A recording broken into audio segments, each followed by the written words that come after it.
새로울 신, 매울 신, 무엇보다 믿을 신, 뉴스 신세계 헬마우스 임경민 작가 오셨습니다. 어서 오세요. 안녕하세요. 매주 화요일에는 김민하 평론가와 함께합니다. 안녕하세요. 안녕하세요. 예, 어떻게 임경민 작가는 뭐 어제도 인사를 했고 김민하 평론가님 연휴 어떻게 잘 보내셨습니까? TV 출연은 없으셨던 것 같네요. 면도를 TV요? 안 하신 거 보니까. 네. 무슨 TV를 출연을 합니까 제가. 네. 거의 1년치 먹을 거를 다 먹고 네. 오늘부터는 밥을 안 먹으려고 그럽니다. 아, 네네네. 간헐적 폭식, 간헐적 단식. 자, 그럼 오늘 뉴스부터 짚어보겠습니다. 오늘까지 이게 영수회담 공방이 계속되고 있습니다. 그렇습니다. 뭐 익숙한 풍경이 되어버렸는데 연휴 기간 내내 여야의 영수회담 공방을 지금 국민들이 지켜보고 있습니다. 일단 이재명 민주당 대표 같은 경우는 이번 주 중에 퇴원을 해서 국회로 복귀하는 거를 민주당이 사실상 공식화를 하고 있습니다. 아직까지는 뭐 단식 후유증 치료를 받고 있긴 한데 일단 지금은 지팡이 없이도 이제 근거리는 걸어다닐 수 있다라고 이야기가 나오고 있고요. 완벽하게 회복된 건 아니지만 당장 서울 강서구청장 보궐선거에 이제 사전 투표가 다가오고 있기 때문에 마음이 좀 급한 게 민주당 쪽인 것 같습니다. 6일부터 사전 투표가 진행되기 때문에 퇴원을 더 미룰 수가 없다라는 게 전반적인 이제 분위기고요.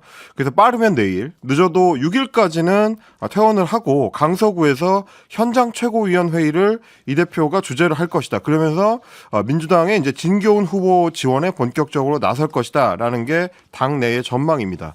그리고 지금 이제 구속영장 기각 이후에 검찰은 고심이 좀 깊어지는 상황인데요. 네. 일단 서울중앙지검 반부패 수사 일부가 이재명 대표에 대한 수사를 주도를 해왔는데 추석 연휴 기간 동안에도 계속 출근을 하면서 보강 수사를 했다고 합니다. 근데 수사 동력이 이미 상당 부분 좀 소실이 된 상태이기 때문에 이게 이제 과연 어떤 방식으로 검찰이 앞으로 해나갈 수 있을 것이냐에 대한 의문은 좀 많은 상황입니다. 법원이 구속영장 심사를 했을 때 백현동 건이나 이제 쌍방울 관련 의혹 건에 대해서는 증거가 부족하고 다툼의 여지가 있다라고 판단했기 때문에 이대로 만약에 이제 기소가 이루어지더라도 무죄 가능성이 크다라는 이제 걱정들이 검찰 내부에서 나오고요. 그래서 지금도 추가 수사라고는 합니다만은 참고인 조사나 압수수색 같은 이런 어떤 외부 수사를 하지는 못하는 상황이고 그동안 확보했던 증거, 관련자 진술 이런 거를 재검토하고 있다. 라는 정도 얘기만 나옵니다. 그래서 구속영장을 이재명 대표에 대해서 재청구하는 거는 현실적으로는 지금 어려워진 상태고 워낙에 1년 넘는 수사 기간 동안에도 결국 기각되는 결과로 이제 돌아왔는데 만약에 영장 청구를 또 했다가 또 기각이 된다면은 역풍을 검찰이 홀로 감당하기는 좀 어렵다라는 얘기고요. 그래서 불구속 기사를 한 이후에 재판을 통해서 유죄를 받아내는 쪽이 검찰 입장에서 조금 더 안전한 방식이다라는 게 대체적인 전망인 것 같습니다. 일단은 영장 심사 때도 소명이 어느 정도 이루어졌다라고 나왔던 위증교사 의혹부터 먼저 기소를 하고 나머지 건들에 대해서는 추가로 더 증거나 진술을 좀 맞춰봐야 된다라는 전망이 대체적인 것 같습니다. 태산명동 서일필이네요. 위증교사로 먼저 기소를 하면 그것 자체만으로도 굉장히 뭐랄까 비판이라기보다는 비웃음을 사지 않을까라는 생각이 드는데요. 어떻습니까? 그러니까 다 이제 일종의 기술적 문제죠. 그러니까 위종 교사를 먼저 하든 아니면 세 개를 같이 하든 그리고 아니면 가장 지금 이제 혐의가 소명이 안 됐다고 보는 대북송금을 가장 열심히 더 뭔가 찾아가지고 하던 결론은 정해져 있는 거 아닙니까? 기소를 하는 거죠. 하다가 역시 이거는 좀 아닌 것 같습니다 하고 기소를 포기하지 않겠죠. 이렇게 해놓고 그러니까 검찰이 이제 기소를 하는 거고 그 기소를 하는 방식과 정치적 고려가 어떤 거냐 이런 게 논란이 될 뿐인 거고요. 다만 이제 이재명 대표는 이제 재판을 받아야 되기 때문에 그러면은 여러 가지 재판 국면으로 넘어가면 또 이제 재판에 대해서 여러 가지 얘기가 나오고 여러 가지 복잡할 겁니다. 근데 그런 상황에서 이재명 대표가 할 수 있는 거는 지금 빨리 이제 강서구청장 선거에 판을 막 키워서 이것에 대해서 지금 이제 강서구청장 선거가 절대 민주당이 불리한 선거는 아니다라는 게 대체적인 전망이잖아요. 그래서 예를 들면 이재명 대표가 이끌어가는 방식으로 이 강서구청장 선거를 만약에 이긴다고 하면은 이재명 대표 입장에서는 봐라 이재명 체제로도 충분히 선거 이길 수 있고 내년 총선도 이재명 체제로 다 치를 수 있는 거다라는 거를 갖고 명분을 갖고 쭉 가는 그림을 그리겠죠. 그래서 재판이니 뭐니 하지만 결국 이재명 체제가 그렇게 위험하지 않다. 요걸 가게 되는 것이고 제가 의문인 거는 이재명 대표의 어떤 정치적이나 법적 입장에 대해서는 그렇게 하는 게 맞을 텐데 여당은 왜 이 선거에 다 걸기를 할까? 저는 그 점이 잘 이해가 안 됩니다. 그러니까 이게 사실 여당에 전략적으로 좀 사고할 수 있는 분들이 많이 하는 얘기가 이 선거는 그냥 강서구 구청장 선거, 강서구에 좀 지역 밀착형 선거를 치러서 패배하더라도 패배할 가능성이 없는 게 아니니까 패배하더라도 리스크를 최소화하는 게 지금 필요한 상황인데 그래야 이제 대통령이 뭐 원포인트 사면을 했다든지 뭐 이런 얘기를 좀 희석시킬 수 있는 건데 오히려 이게 뭐 적벽대전처럼 가는 거잖아요 지금. 여기서 지면 완전히 끝나는 것처럼 막 가버리는 거잖아요. 이 동네 사람들 다 불러서 나경원 전 의원, 안철수 의원 다 불러가지고 선거 치르는 방향 아닙니까? 이랬다가 지면 대통령이 사면한 것부터 이 당이 이렇게 대응한 것까지 다 문제가 되고 김기현 대표 리더십이 완전히 붕괴될 수도 있는데 왜 이렇게 하는 거냐 이런 의문이 제기가 되는 거거든요. 근데 저는 이게 결국 대통령이 공천한 것이 공천한 모양새가 됐기 때문에 또 국민의힘은 이렇게 끌려갈 수밖에 없는 조건이라고 보기 때문에 결국 총선까지 가는 양당의 평행선을 그리는 이 어떤 극한 대립은 이제 계속 시작이 이미 됐고 계속 가는 거고 그러한 국면의 뉴스를 우리는 계속 보게 될 것이다. 이 상황을 지금 보여주는 것 같습니다. 두 가지 이제 이재명 대표에 대한 구속과 관련해서 구속 내지는 재판 내지는 기소와 관련해서 저는 이 형사소송법의 3대 이념 형사소송법 배우면은 거의 학기 초에 배우는 거거든요. 근데 검찰들이 좀 다시 이 3대 이념 교과서를 다시 들여다보셨으면 좋겠어요. 형사소송법의 3대 이념은 첫 번째 실체적 진실의 발견입니다. 두 번째는 인권 보장을 위한 절차 보장, 절차를 통해서 인권을 보장해 주는 거거든요. 그다음에 세 번째는 신속입니다. 즉 피의자 신분으로 장기간 피의자 신분으로 그대로 놔두는 거는 그것 자체가 인권 침해라고 보기 때문에 신속하게 수사를 해서 혐의가 있으면 빠르게 기소하고 혐의가 없으면 빨리 무혐의 처분을 해라.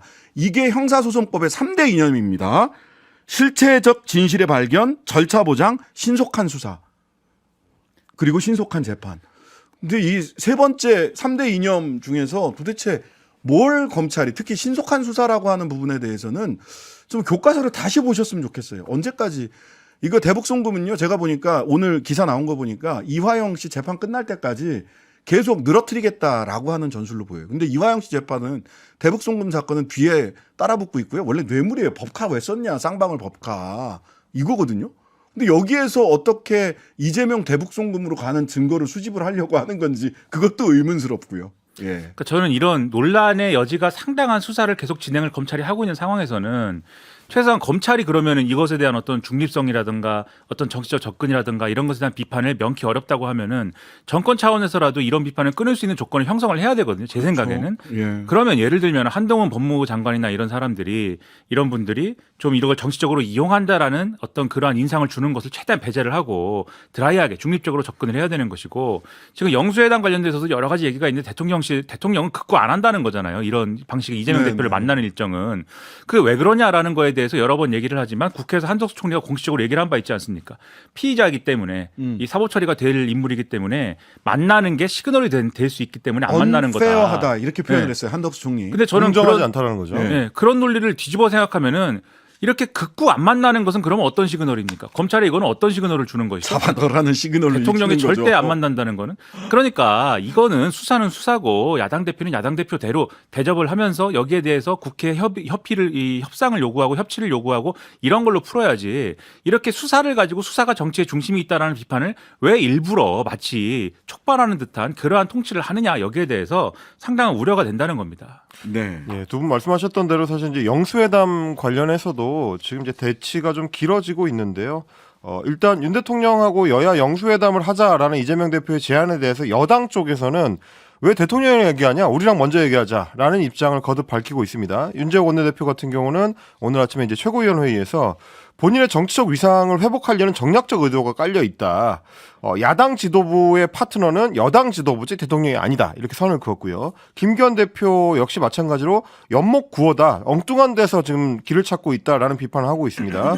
엉뚱한 번제에 가서 얘기를 하고 있다라고 이야기를 하면서 여야 대표회담을 한 지가 벌써 몇 달이 됐는데 김기현이 겁이 나는지 계속 도망만 다닌다라고 지적을 했습니다. 반면에 민주당 홍익표 원내대표 같은 경우는 오늘 아침에 라디오 김현정의 뉴스쇼에 출연한 자리에서 1대1 대화를 원치 않는다면 모든 여야 당대표를 다 불러서 만나겠다고 수정 제안을 하거나 이런 식으로 하면 되는데 모욕 주기로 가는 거는 품격이 없어 보인다. 이렇게 또 비판을 했습니다. 네, 김기현 대표가 무섭긴 하죠. 막 사형 얘기하고 극형 얘기하는데 저는 상당히 무섭다는 생각을 하고 있고요.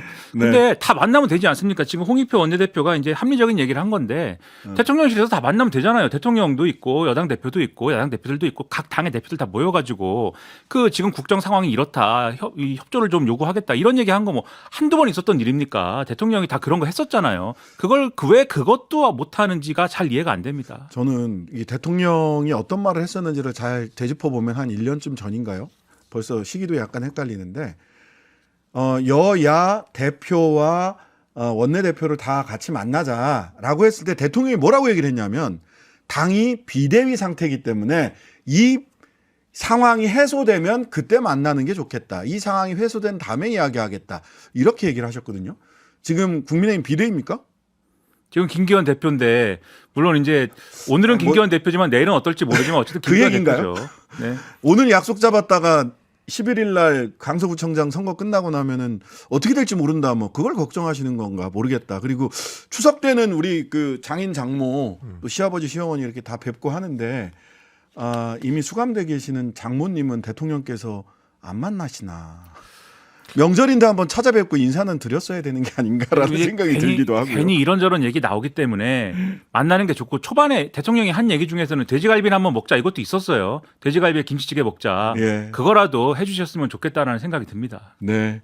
자, 내일 모레 네. 김행, 유인촌 두 장관 후보자의 인사청문회가 진행됩니다. 그렇습니다. 둘 다 지금 10월 5일로 예정이 잡혀 있는 상황이고요. 다만 이제 여당에서는 특히 김행 여성가족부 장관 후보자에 대해서 이 인사청문회 일정을 민주당이 독단적으로 의결을 했다. 우리는 여기에 동의한 적이 없다. 이 점을 좀 지적을 하면서 오늘 아침부터는 사실상 인사청문회를 보이콧하겠다라는 분위기까지 읽히고 있는 상황입니다. 지금 윤재욱 원내대표 얘기를 들어보니까 민주당이 수적인 우위를 앞세워가지고 청문회 일정을 일방적으로 결정을 했다. 일정도 단독으로, 증인도 단독으로 의결을 했기 때문에 이거는 극히 이례적이고 막가자는 거다. 이런 상황이라면 여성가족위원회가 정상적인 청문회를 열기 어렵다고 보고 있다. 이렇게 얘기했기 때문에 뭐 이게 원내대표의 말이기 때문에 보이콧을 현실화할 가능성도 배제하기는 좀 어려워 보입니다.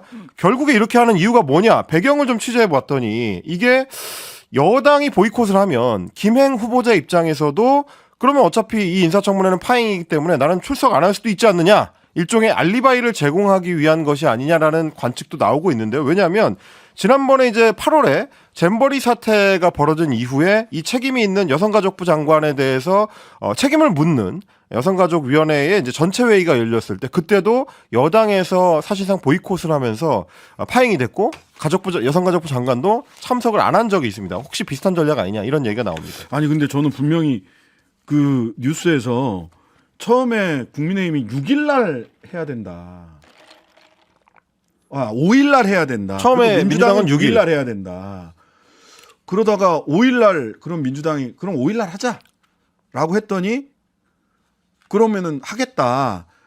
그 일정 결정은 민주당이 단독으로 했지만 정부 여당의 입장에서 당연히 청문회는 참석해야 된다라는 게 그 국민의힘 여가위 간사 입장으로 나왔었단 말이죠. 근데 또 하루 이틀 지나니까 안 한다고 그러시네. 이거는 전례가 없는 일이기 때문에 예. 전례가 없는 일을 하면 그게 전례가 됩니다. 그러면 지금 여당이 이런 방식으로 하면 이후에 어떤 정권이 들어설지 모르지만 그 정권은 이런 일을 과거의 어떤 전례를 들어서 똑같이 청문회라는 제도를 이렇게 무력화시킬 수 있는 길이 열리는 거예요. 그러면 그런 길을 스스로 이렇게 열어서야 되겠느냐라는 겁니다. 그런 역사적인 어떤 책임을 질 준비가 되고서는 이제 이런 얘기를 하는 거냐 상당한 의문이 들고 지금 청문회 보이콧을 얘기할 게 아니고 김행 후보자가 나와서 답해야 되는 내용이 너무 많아요. 그래요. 그러니까 여가부 장관직에 맞는 사람인지 그리고 과거의 위키트리라는 그 사이트와 관련된 여러 가지 활동들이 지금 이제 이 정부의 기조나 이런 거하고 맞는 것인지 우리 한국 정치에 긍정적인 영향이 있는 것인지 여러 가지를 따져야 되는데 그런 것을 따지는 과정에서 혹시나 어떤 정치적인 부정적 영향이 더 도출될까 봐 이런 수를 두는 거라면 그거야말로 정말 정치적으로 있어서 안 되는 일이라는 말씀 드리고요. 청문회는 이렇게 피해서는 안 된다. 다시 한번 얘기를 합니다. 근데 오늘도 계속해서 의혹이 지금 김행 후보자 관련해서는 의혹이 제기되고 있거든요. 새로운 그렇습니다. 의혹이. 지금 이제 김민하 평론가 지적해주신 부분 중에서 이제 위키트리라는 인터넷 매체의 보도 방향과 지금 현 정부의 기조 이 부분도 계속 지적이 되고 있습니다만 또 한 축의 문제는 뭐냐면 여성가족부 장관 후보자로서 김행 후보자가 회사를 운영할 때 경영을 할 때 그 행태가 맞느냐 이 부분에 대한 의혹이 오늘 또 추가로 제기가 됐습니다. 경향신문에서 보도한 내용인데요. 김 후보자가 창업한 위키트리라는 회사가 모든 회사에는 다 이제 취업 규칙이라고 해서 이게 결정이 돼 있죠. 근데 이제 취업 규칙의 내용을 들여다봤더니 고용노동부에서 하라고 되어 있는, 그러니까 고용노동법 상의 문제들이 제대로 표기가 안 돼 있어서 이 노동자들의 권리가 제대로 이제 인식이 못 됐던 거 아니냐라는 문제 제기가 있었던 겁니다. 왜냐하면 출산 전후에 휴가를 줘야 된다든지 혹은 육아휴직을 한다든지 이런 어떤 일가정 양립과 관련된 지원 사항을 제대로 취업 규칙에 적어놓지 않았다라는 겁니다. 임산부가 뭐 야간 근로라든지 휴일 근로를 할 때 이걸 제한하도록 하는 조항, 이게 빠져 있었고요. 임신 중인 여성 노동자의 업무 시간 변경을 신청할 수 있는 권한이 있다, 이런 조항에 대해서도 빠져 있었고, 태아의 검진 시간은 허용해야 된다, 이런 것도 역시 누락이 돼 있었다라는 게 고용노동부의 업무 지도를 통해서 이제 드러난 내용입니다. 그리고 육아휴직 사용에 대해서도 임신 중인 여성 노동자에 대해서는 누락됐던 사실이 이제 확인이 됐었고, 이걸 이제 다 고용노동부에서 다 지적을 했었기 때문에 이런 부분들을 챙기지 못했던 사람이 성평등과 일가정 양립제도의 마련을 뒷받침하는 핵심 부서인 여성가족부 장관 자리에 맞느냐, 이런 지적이 나오고 있는 겁니다. 이거 사업장을 운영해 본 사람은 알 텐데요. 5명 이상, 10명 이상, 10명 이상인가요? 이거 취업규칙 관련해서 계속해서 고용노동부에다가 신고하고, 우리 취업규칙은 이렇게 돼 있습니다. 그다음에 노동자들이 일하는 곳에 취업규칙 비치하게 돼 있고요. 이거 그냥 사실은 조금만 신경 쓰면 할 수 있는 일이에요. 근데 이것조차 안 했다? 그냥 그 취업규칙 자체나 또는 여성 노동자들에 대해서 그냥 신경을 안 쓴 겁니다. 그냥 관심, 아웃 오브 안중이라고 얘기를 하는 거죠. 아웃 오브 안중이었던 거예요. 이거 참 희한하네. 나 이해가 잘 안 갑니다. 허울뿐인 형식에 불과한 것이었을 수 있고, 실제로는 만약에 뭐 취업 규칙이 이런 식이었다라고 하면은 실제로 내부에 어떤 일이 일어나는지를 찾아보면 황당한 얘기가 굉장히 많았겠구나, 이런 생각까지 드는데, 저는 세상사 저는 긍정적으로 보려고 그러고 낙관적으로 보려고 그러는데, 김행 후보자는 왜 여성가족부 장관을 해야 되는 건지 지금 근거를 찾기가 대단히 어렵습니다. 하나도 지금 여성가족부 장관의 적임이라는 생각이 드는 내용은 하나도 없고, 오히려 뭐 우리나라의 가짜뉴스가 문제라고 하는데, 가짜뉴스라고 남을 규정하는, 언론의 보도를 가짜뉴스라고 규정하는 그러한 가짜뉴스를 지금 퍼뜨리고 있는 게 아니라는 생각이 들어서 청문회에서 반드시 설명을 해야 된다, 피하면 안 된다, 이 말씀을 거듭 드리겠습니다. 유인촌 후보자는 국회에 제출한 인사청문회 서면질의 답변서에서 사실관계와 부합하지 않는 답변을 해서 문제가 되고 있습니다. 그렇습니다. 특히 유인촌 후보자 같은 경우는 장관으로 재직했었던 이명박 정부 시절에 있었던 블랙리스트 논란이 문제인데요. 서면질의 답변서에서 이명박 정부에는 블랙리스트가 없었다라고 답변을 했습니다. 그러니까 이거는 사실은 어떻게 보면은 이제 검찰 수사나 국정원의 과거사 진상 규명위원회 활동에 대해서도 부정하는 셈인데. 그러니까 2008년 8월 27일 청와대 작성 문화권력 균형화 전략, 2009년 2월에서 7월까지 국가정보원이 작성한 문화연예계 정부 비판 세력, 좌파 연예인 대응 TF 구성 국정원, 여기에서 키를 잡았던 건 문화체육관광부라는 문서가 다 있어요.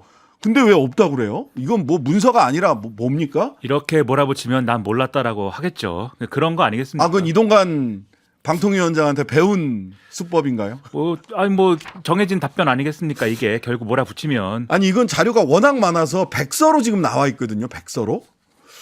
야, 이런 게 없었다 이렇게 얘기해버리면 정말. 여기에 대해서 이제 블랙리스트가 애초에 없었기 때문에 별도의 수사나 조사가 불필요하다라고 답변을 하기도 했습니다.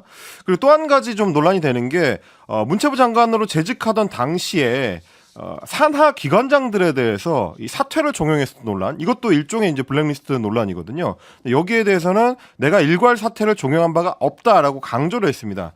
하지만 실제로 이제 법원을 통해서 이 해임 무효 확인 소송을 했었던 기관장들이 많이 있습니다. 김정은 전 문화예술위원회 위원장, 그리고 박명학 문화예술위원회 사무처장, 김윤수 전 현대미술관장 등의 해임 무효 소송 판결문을 보면 문체부에서 그 당시에 불법적으로 알겠습니다. 위법하게 판단했던 결과가 나와 있습니다. 뉴스 신세계 잠시 광고 듣고 돌아오겠습니다.